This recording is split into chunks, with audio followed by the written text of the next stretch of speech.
What's up guys, how are you doing? Ghost here, back with another episode of Gun Guide, where I showcase weapons that I use personally, why I use them, and in what situations. Today we're taking a look at the AUG A3. Now, until fairly recently, I've never really picked up this weapon and used it particularly much before, and mainly because there always seemed to be another gun that was better than the AUG A3. If I wanted something with a higher rate of fire, I could pick up the M16A3 or the AEK, and if I wanted something a little bit more accurate, I could go with the L85A2, and these weapons kind of seem to do those things much better than the AUG A3.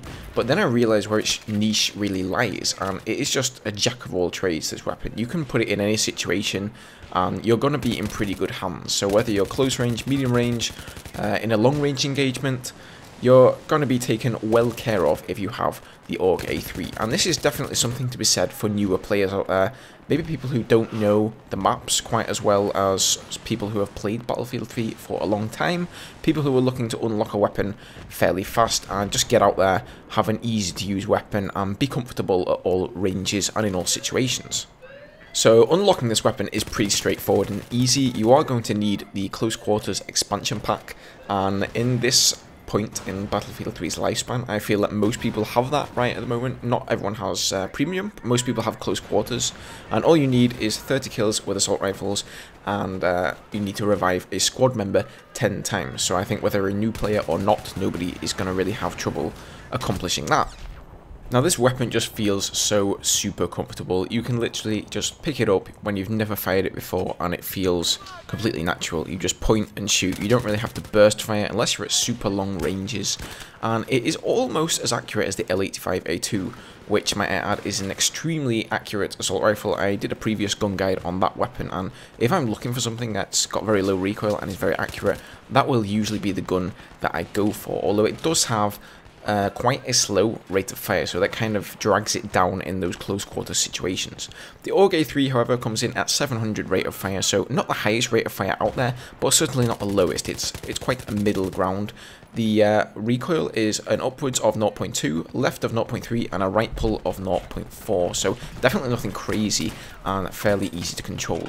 Reload time comes in at 2.5 seconds, so a little bit faster than the L85A2 again, which has a reload time of 2.8. Not quite as fast as some of the weapons like the M16A3 with the 1.8 seconds there, but still very comparable. There are a couple of other things worth noting for this weapon that makes it very nice for new players to pick up and use. One of those is that it has the fastest bullet velocity out of any of the assault rifles, coming in at 670 meters per second. So you can be sure that wherever you put those rounds, they are going to hit the target. You're not going to have to lead them much at all. This is a relatively new concept for people who have never played a Battlefield game at all, having to lead targets and bullet drop and all that kind of thing. It isn't in most of the games out there, so if you're a newer player, that's definitely going to be something to make this weapon favourable. Another thing is that it has above average hip fire. It does actually have a bullpup design, so it's one out of around 4 assault rifles, I think, that have this design, and as such it has a hip fire accuracy of 2 whilst standing, and as opposed to the 2.5 of the rest of the assault rifles. Alright guys, so just to give you an indication of how to handle the recoil on this weapon, as I mentioned before, you've got 0.2 vertical recoil, 0.3 left recoil, and 0.4 right recoil. So it should, in theory, pull a little bit upwards and to the right. So let's see if that pans out. Okay, so that recoil there is completely uncontrolled, and as you can see, it goes up and ever so slightly ticks off to the right there, as it does have slightly more on the right pull. So let's see what kind of a spread I can get if I actually control that recoil. Now, I'm really not having to control my hand there at all. It's so little recoil there. It's easy for anyone, really. So let's move up something a little bit more medium ranges here, and I'm just going to go full auto.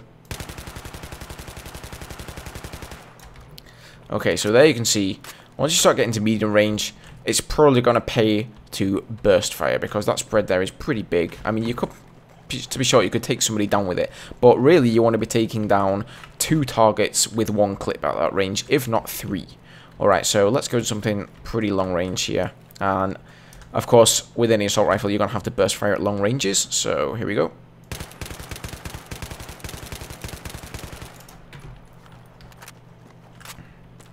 Alright, so there you can see actually, this spread is even smaller than, even though this one right here was at medium range, I didn't burst fire at all. This one, even though it was at further range, because I burst fired, it is so much tighter. So you can see that with burst firing, you can get a very tight spread actually. So this weapon, very nice handling. So what is the best loadout configuration for this weapon? Well, personally, I go with the heavy barrel and not much else. That is my favourite. I wouldn't go with a foregrip because the side-to-side recoil on this weapon is negligible at best, so it's really uncalled for. You can put a bipod on there if you wish. The other loadout, which is really acceptable, is to go with the foregrip and the laser sight, and you can do that if you're playing close quarters or something with a little bit more close quarters action involved. Personally, I kind of feel that once you get better at Battlefield, you rely a lot less on hip firing and you just sort of aim down sights. So I can't really say that I use laser sights that often in the game in general, but this weapon does have a high hip fire accuracy, so putting the laser sight on there is definitely a good choice. As for the weapon sight, I usually go with the Cobra sight. You can go for Cobra sight or red dot sight. Holographic sights are definitely an option, since this weapon has quite low recoil, but anything with a higher optical zoom level than the holographic sights, I would say would be a pretty bad choice. Now, as good as this weapon is, I'm not going to say that there aren't going to be situations where you're going to end up getting left with your pants down. If you meet somebody in close quarters and they have an AEK or an F2000 or something like that, unless they're a terrible shot, chances are they're going to mow you down. But that being said, this weapon handles great, is extremely well-rounded, and really it just is a jack of all trades. It may not be the best in some certain situation, but it certainly can hold its own in any situation. I always have a blast using this gun, and if you've yet to pick it up and give it a go, whether you're a new player or not, then I'd certainly recommend it. Alright guys, that's about going to do it for me. I hope you guys found this video useful and it helped you out, you took something away from it. And if it did, then maybe you can do me a favour and hit that like button down below, share it with your friends, that'll be wicked, and I'll see you in the next one. Cheers.